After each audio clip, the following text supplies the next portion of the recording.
Hey going everyone, welcome back to NRL Fantasy Analysis. In this one I'm going to be doing an episode of Overrated, Underrated. So we're starting off with 12 different players and going through how I think the perception is amongst everyone in the game at the moment. So for starters, here we are with Big Tino. I'm actually thinking he's properly rated at the moment. A lot of people say he's completely undervalued, but with an average of 43, his upside may be closer to 7 points, for an average of about 50. We don't know exactly what his minutes are going to be at the Titans, but I can't see him having a floor any lower than 43. So that's why I say he's properly rated. 50 is not a complete keeper in our middle forward, so that's why we're going to leave him at properly rated. We'll move on to our next one. Say Big Ben Murdoch-Masila. I actually think he's really overrated at the moment. So he comes back from the Super League. A lot of players that have played in the Super League come back and don't do that well. Especially for a bloke that's going to be later in his career. Obviously, he's played here in the past and only did okay. But comes back, we don't know what minutes he's going to play. We don't know where he's going to play on the field. If he's getting sort of 40 to 50 minutes at his price point in the 400s, I think he doesn't have too much money to make. And there's a lot of big forwards in that Warriors pack at the moment. So given the fact that he's awkwardly priced, I think he's currently overrated. Moving on to our next player. Let's talk Jackson Ford. Again, there's a good chance he's going to get the starting berth, but him at his price currently, I think there's better options. Someone like an Andrew Davey, if he's getting the minutes, he's going to be a better option. A lot of people are really interested in Ford and Murdoch-Masila, and I both think, I'm going to go out on a little bit of a limb early in the preseason, but I think they're both overrated. When he has played there, he hasn't scored amazingly well, and you're looking for these type of guys to be averaging somewhere in the 40s, and I see him averaging somewhere in the 30s, which doesn't put him very undervalued at all, maybe a few points, sort of 5 to 10 there. So another one that's overrated in Jackson Ford. Bailey Simonson, another one I'm adding to the list that I think is definitely overrated.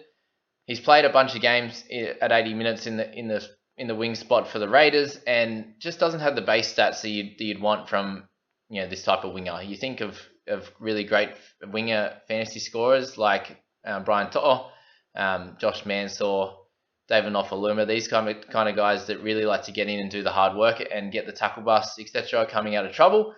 And Simonson's not one of those guys. So he has to score a lot of tries to do really well. And when they've got a lot of attack on either side of the field, they're not always going to go down his side. So I think he's overrated, even though he's at a basement price. So I can just see him as someone like Braden Williami from last year, who was basement price and ended up just stinking it up on our benches for the majority of the year. He's another one that came back from overseas and looked great over there, and then he comes back and he's just pretty bad, really, especially in fantasy scoring. So I tip Simonson to be one of those players, overrated.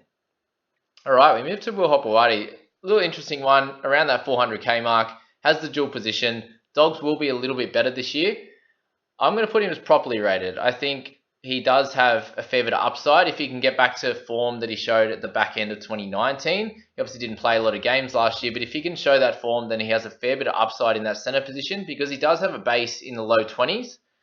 Given his price at high 20s, there's a chance that he just stays the same price. I don't see him going any lower, but if you're bringing in someone closer to 400k, you'd like them to increase by an extra 10 or so points, another 150 to 200k, and become closer to a keeper. That would be the dream.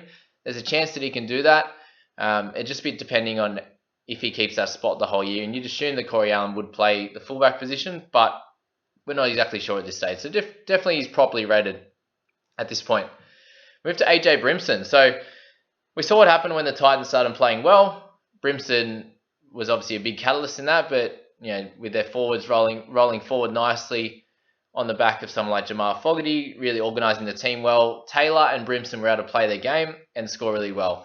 Given the fact that he's in the mid 600s in price, I think he's someone that's actually underrated at the moment. Given the fact that I think he can be a keeper in the wing fullback position, when you look at where Teddy is, he's obviously in tier 1. I call it tier 1 with Teddy and Ponga. Then you've got guys like Pappenhausen, RTS, and AJ. I think all of them are fairly underrated at this time of the year, just given the fact that AJ scored amazingly when he came back into the team after a couple of games. Given the fact that he had a long injury history before that, to come back and do really well, He's fresh this off-season. I think he is underrated. Moving along, Clint Gutherson. I think Clint's overrated. So I've had a bunch of people wanting to put him in their team, and I just feel like he hasn't got the upside of guys like RTS. RTS didn't score many tries at all last year, had very limited attacking stats, and still scored well. Pappy improved across the year as he grew as a player, and same with AJ there. And I feel like Gutho had one of his better seasons last year, and I don't see him emulating that again, which makes him overrated. We then move through. We have Jayden Brailey. Not often you get a guy that's going to play close to 80 minutes or should be playing 80 minutes, who's priced at 30 and at a minimum will be hitting 40. So you've got an easy 10 points there. There's very limited downside to him. He's someone that's going to be in a lot of teams, but I'm seeing other players be talked about a little bit more than Brailey. If he gets a little bit of attacking stats in a team that's going to be pretty decent, then I think he can be someone that averages closer to 45, which would be more than 200k undervalued, which is a perfect thing. So Jayden Brailey definitely undervalued in that Knight system. Nathan Brown, someone that I think is slightly underrated, bordering on to properly rated. So he did score a lot better at the back end of last year, averaging close to 60.